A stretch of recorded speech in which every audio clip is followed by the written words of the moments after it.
Right, good morning, Year 5. We're going to start a new series by Philip Pullman. It's called The Firework-Maker's Daughter. Now, I believe, judging from the cover, you can maybe make out what kind of country this story is based in. We've got bamboos. We seem to have some sort of volcano. And if you have a look at this picture, I think it's of the daughter. What has she got on her head? It seems to be some sort of hat. I'm not sure if you have seen this hat before, but it's known as the bamboo hat. And have a little guess about, or maybe you could find out, what country is well known for wearing these sort of triangular bamboo hats on their head. Right, chapter 1.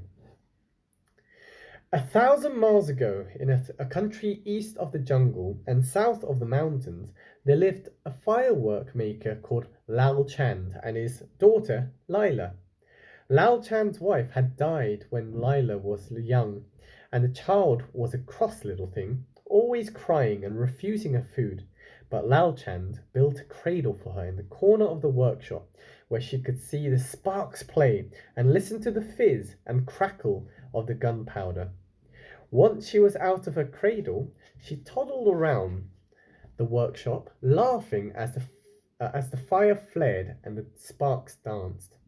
Many a time she burnt her little fingers, but Lao Chand splashed water on them and kissed her better, and soon she was playing again. When she was old enough to learn, her father began to teach her the art of making firework. She began with little crackle dragons, 6 on a string. Then she learned how to make leaping monkeys, golden sneezes, and Java lights. Soon she was making all the simple fireworks and thinking about the more complicated ones. One day she said, "Father, if I put some flowers of salt in a Java light instead of cloud powder, what would happen?" "Try it and see," he said. So she did.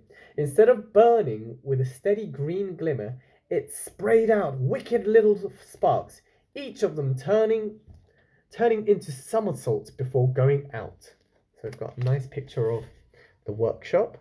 I've got Lao Chand here, the father, and we've got Lila, and she's experimenting with what seems to be these, adding in salt instead of the normal ingredients, and you can see all these sort of like the fireworks just crackling and going into somersaults. I think it's just beautiful.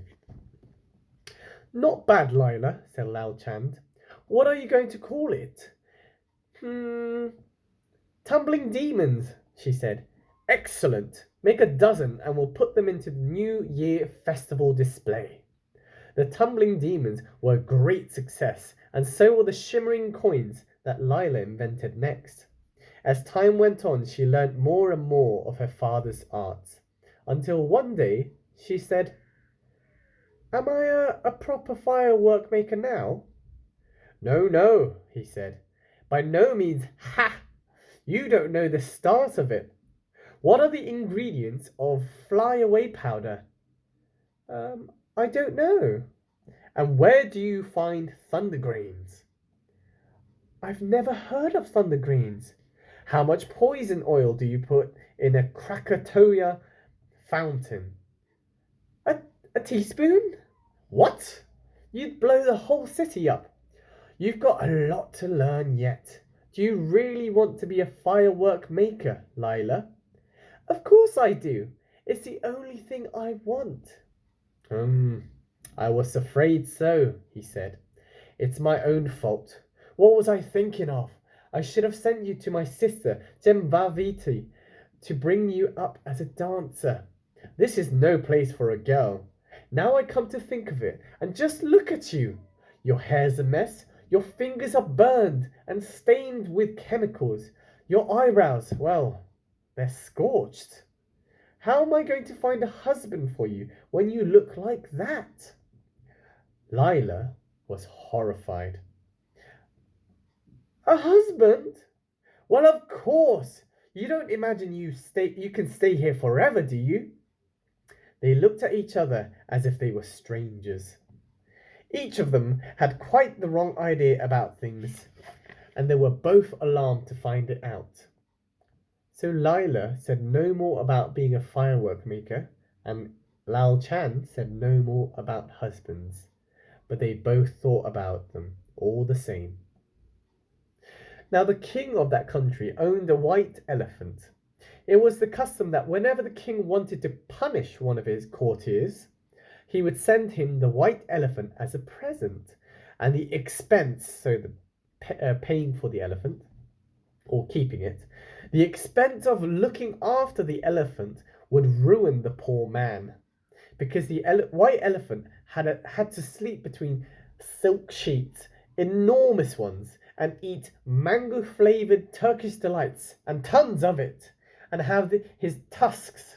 Elephants have tusks. They had to be covered in gold leaf every morning. When the courtier had no money left at all, the white elephant would be returned to the king, ready for his next victim. Wherever the white elephant went, his personal servant had to go too. The servant's name was Chulak, and he was the same age as Lila, the girl. In fact, they were friends. Every afternoon, Chulak would take the white elephant out for his exercise because the elephant would go with no one else, and there was a reason for this. Chulak was the only person, besides Lila, who knew that the elephant could talk. One day, Lila went to visit Chulak and the white elephant. She arrived at the elephant house in time to hear the elephant master losing his temper. "You horrible little boy," he roared. "You've done it again, haven't you?" Done what?" said Chulak innocently. "Look," said the elephant master, pointing with a quivering finger at the white elephant's snowy flanks. So quivering should tell you something about how the master was feeling. Written all over his side in charcoal and paint were dozens of slogans. "Eat at the Golden Lantern," "Bangkok Wanderers for the Cup," "Star of India Tandoori House," and right at the very top of the white elephant's back, in great big letters, "Chang loves lotus blossom, true, XXX." So we've got a picture here. We've got the white elephant.